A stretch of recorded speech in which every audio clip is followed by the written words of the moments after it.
আমার নিজের আপন বাবার ঘরে আমি ঘুমানোর পর ঘুমের মধ্যে আমার বাবা আমার সাথে যেভাবে কাজ করল। বন্ধুরা, গল্পটি সম্পূর্ণ শুনলে আপনাদের মেশিন দিয়ে টপ টপ করে পানি চলে আসবে, তাই গল্পটি সম্পূর্ণ শোনার আগে অবশ্যই কানে হেডফোন লাগিয়ে নিবেন এবং হাতের কাজ করার আগে হাতের কাছে অবশ্যই টিস্যু রাখবেন। নদী রাতে তার বাবার ঘরে যায় এবং তাকে দেখে তার বাবা জেগে ওঠেন এবং জিজ্ঞাসা করেন, মামুনি, তুমি এত রাতে এখানে কি করছ? সব ঠিক তো? নদী বলে, পাপা, আমার মাথায় খুব তীব্র ব্যথা হচ্ছে এবং আমি খুব ভয়ও পাচ্ছি। আমি কি তোমার কাছে ঘুমোতে পারি? তার বাবা হেসে বলেন, হ্যাঁ, অবশ্যই মামুনি, এতে কোনো সমস্যা নেই। তুমি আরামে ঘুমো, আমি এখানেই তোমার পাশে আছি। নদী তার বাবার বিছানায় আরামে ঘুমিয়ে পড়ে এবং তার বাবা তার মাথা স্নেহে স্পর্শ করতে থাকেন। এতে মেয়েটি তৎক্ষণাৎ আরাম বোধ করে এবং ধীরে ধীরে ঘুমিয়ে পড়ে। সেদিন তার বাবা কিছুটা মদ্যপানও করেছিলেন এবং পরে ধীরে ধীরে তার বন্ধুদের সাথে। আজকের গল্পটি আপনাকে অবাক করে দেবে এবং আপনি কল্পনাও করতে পারবেন না যে একজন বাবা তার নিজের মেয়ের সাথে এমন কিছু করতে পারে। আজকের এই সত্য গল্পটি মধ্যপ্রদেশের একটি ছোট গ্রামের। গ্রামে একজন মানুষ তার ৩ সন্তান নিয়ে বাস করত। তার স্ত্রী একটি গুরুতর রোগে আক্রান্ত হয়েছিলেন।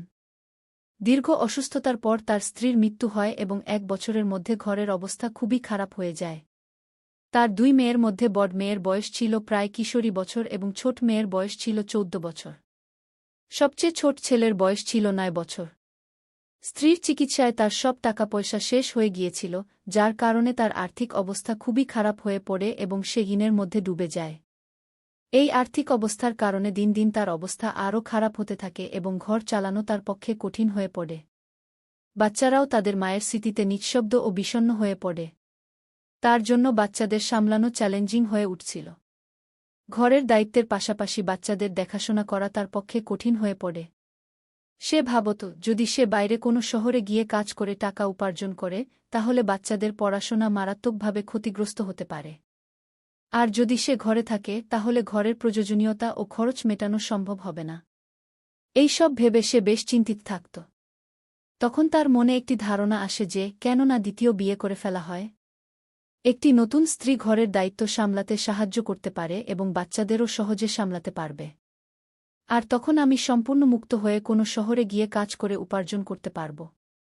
সে এই ধারণাটিকে গুরুত্বের সাথে নেয় এবং ভাবে যে এটি তার এবং বাচ্চাদের জন্য সবচেয়ে ভালো হবে। সে তার পরিবার ও কিছু কাছের আত্মীয়ের সাথে পরামর্শ করে। সবাই তাকে বোঝায় যে একটি নতুন বিয়ে থেকে তোমার সমস্যা কিছুটা কমতে পারে, কিন্তু এই বিষয়ে তোমার অবশ্যই বাচ্চাদের মতামত নেওয়া উচিত। তারপর সে এই বিষয়ে তার মেয়ের সাথে কথা বলে। সে বলে, মামুনি, আমি ভাবছি যে দ্বিতীয় বিয়ে করে ফেলি এবং তোমাদের জন্য একটি মা নিয়ে আসি। এতে তোমাদের দেখাশোনাও ভালোভাবে হবে এবং আমিও বাইরে উপার্জন করতে যেতে পারব। তোমাদের মা এই দুনিয়া থেকে চলে যাওয়ার পর তোমাদের যে অবস্থা হয়ে গেছে, তা এখন আমার পক্ষে দেখা সম্ভব হচ্ছে না। বাবার এই সব কথা শুনে মেয়েটি একদম চুপ হয়ে যায়।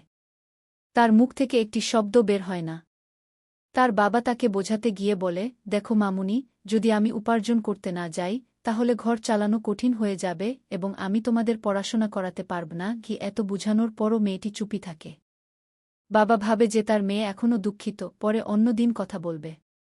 এরপর সে সেখান থেকে চলে যায় এবং মেয়েটি চিন্তায় পড়ে যায় যে, যখন তার বাবা দ্বিতীয় বিয়ে করবেন, তখন যে সৎমা আসবে, সে কখনো ভালো হবে না। সে এটি শুনেছে এবং নিজের চোখে দেখেছে। সে ভাবতে থাকে যে এখন তার বাবা তাদের সবাইকে খুব ভালোবাসেন। যদি তিনি দ্বিতীয় বিয়ে করেন, তাহলে সৎমা তাদের উপর অনেক অত্যাচার করবে এবং বাবাও তার পক্ষ নিতে শুরু করবেন। সেদিন মেয়েটি সারারাত ঘুমোতে পারে না এবং সারারাত এইসবই ভাবতে থাকে। যখন মেয়েটি পরের দিন কলেজে যায়, তখন পথে তার একটি বন্ধু মনিকা তার সাথে দেখা করে, যে তার সাথে কলেজে পড়ত। নদী তার বন্ধুকে তার বাবার দ্বিতীয় বিয়ের সব কথা বলে, যা তার বাবা তাকে বলেছিলেন। তখন মনিকা বলে, এটি খুব ভুল হতে চলেছে। যদি তোমার বাবা বিয়ে করেন, তাহলে তোমাদের উপর একটি বড় বিপদ আসবে। সৎমা সম্পর্কে তো তুমি শুনেছি যে তারা কেমন হয়। তোমার বাবা এই বিয়ে তোমাদের জন্য করছেন না, তিনি তো তার শারীরিক সুখের জন্য করছেন। তার তো শুধু তার জন্য একটি জীবনসঙ্গী চাই, যে তার শারীরিক ইচ্ছা পূরণ করতে পারে।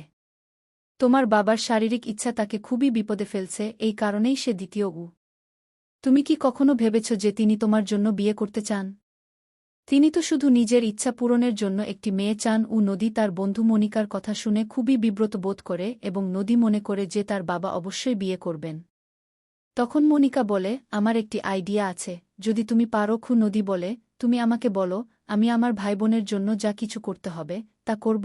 তার বন্ধু মনিকা বলে, তোমার বাবা শুধু দেহ চান, যদি তুমি তোমার বাবাকে দেহ দিতে পারো তাহলে তার আর বিয়ের প্রয়োজন হবে না এবং তিনি আর কখনো বিয়ের কথা ভাববেনও না।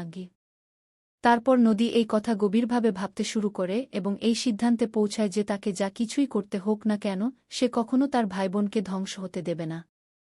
এখন নদী স্থির করেছে যে কোনো মূল্যে সে তার বাবার বিয়ে হতে দেবে না। কলেজ থেকে ফেরার সময় তার সন্ধ্যা হয়ে যায় কারণ সে কলেজের পর তার বন্ধুর সাথে অনেকক্ষণ কথা বলছিল। তারপর সে বাড়ি এসে খাবার বানাতে শুরু করে এবং তার ভাইবোনকে খাওয়ানোর পর তাদের নিজ নিজ ঘরে ঘুমাতে পাঠায়। পরে সে নিজেও খাবার খেয়ে তার বাবার বিছানায় শুয়ে পড়ে। কিছুক্ষণ পর সেই মেয়ের বাবা আসে। যখন সে দেখে যে তার মেয়ে তার বিছানায় শুয়ে আছে তখন সে তাকে জিজ্ঞাসা করে, মেয়েটা, কি হয়েছে? তুমি এখানে কি করছ? তুমি ঠিক তো? নদী বলে, বাবা, আমার মাথায় খুব ব্যথা হচ্ছে এবং আমি ভয়ও পাচ্ছি, তাই আজ রাতে আমি তোমার সাথে ঘুমাতে চাই। নদীর কথা শুনে বাবা বলে, কোনো সমস্যা নেই মামুনি, তুমি আরামে ঘুমাও। এবং সে রান্নাঘরে খাবার খেতে যায় এবং খাওয়ার পর কিছুটা মদ্যপানও করে। এরপর সে তার বিছানায় এসে শুয়ে পড়ে। একপাশে নদী শুয়ে ছিল এবং অন্য পাশে তার বাবা, কিন্তু তাদের দুজনের উপর আলাদা আলাদা কম্বল ছিল। রাত 1টা বেজে গিয়েছিল কিন্তু নদীর চোখে ঘুম একদমই ছিল না। তার মাথায় তার বন্ধু মনিকার কথা এবং সৎমায়ের ছবি ঘুরছিল। যখন নদী ভাবনার জগত থেকে বেরিয়ে আসে তখন সে দেখে যে তার বাবা গভীর ঘুমে ঘুমিয়ে পড়েছে। তারপর সে ভয় পেয়েছে এমন ভান করে তার বাবার কম্বলের নিচে গিয়ে তার কাছাকাছি হয়ে যায়। কিছুক্ষণ পর নদী ধীরে ধীরে তার বাবার আরও কাছাকাছি হতে থাকে। মদ্যপানের কারণে তার বাবাও মাতাল হয়ে পড়ে এবং যখন তার জ্ঞান ফেরে তখন তার ভেতরের শয়তান জেগে উঠেছিল এবং সে নিজেকে থামাতে পারেনি। এরপর তারা দুজনেই তাদের এই সম্পর্ক ভুলে গিয়ে কয়েকবার শারীরিক সম্পর্কে লিপ্ত হয়। পরের দিন সকালে ঘুম থেকে উঠে তারা দুজনেই খুব খুশি ছিল। তাদের কোনো ধরনের লজ্জা বা অনুশোচনা ছিল না। এরপর এই সিলসিলা নিত্যদিন চলতে থাকে। এখন নদীও এর প্রতি আসক্ত হয়ে পড়েছিল। যখনই তাদের ইচ্ছা হতো তারা তাদের কামনা পূরণ করত।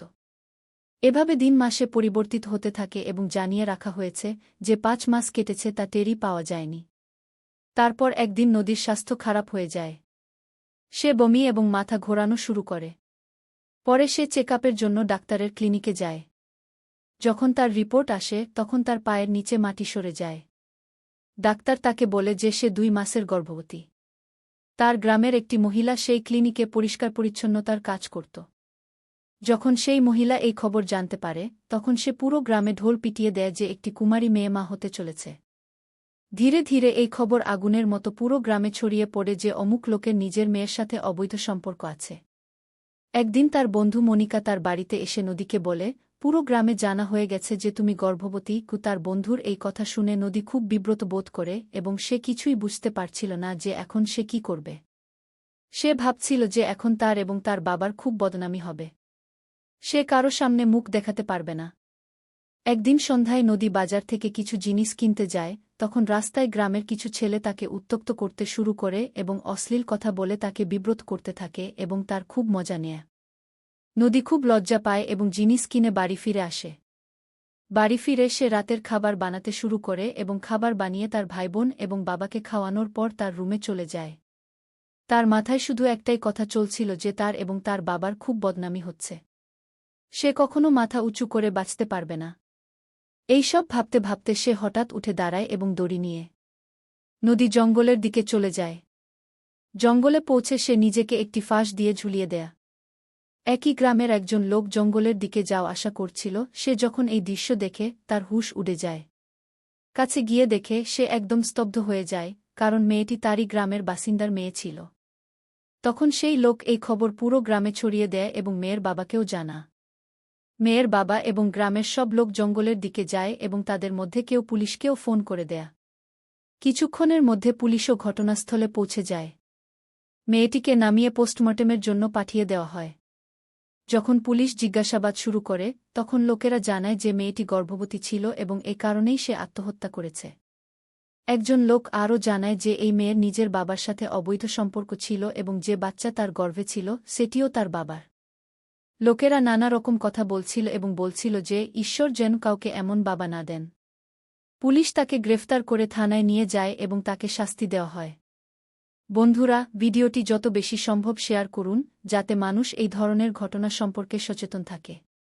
ভিডিওটি ভালো লাগলে লাইক ও শেয়ার করতে ভুলবেন না।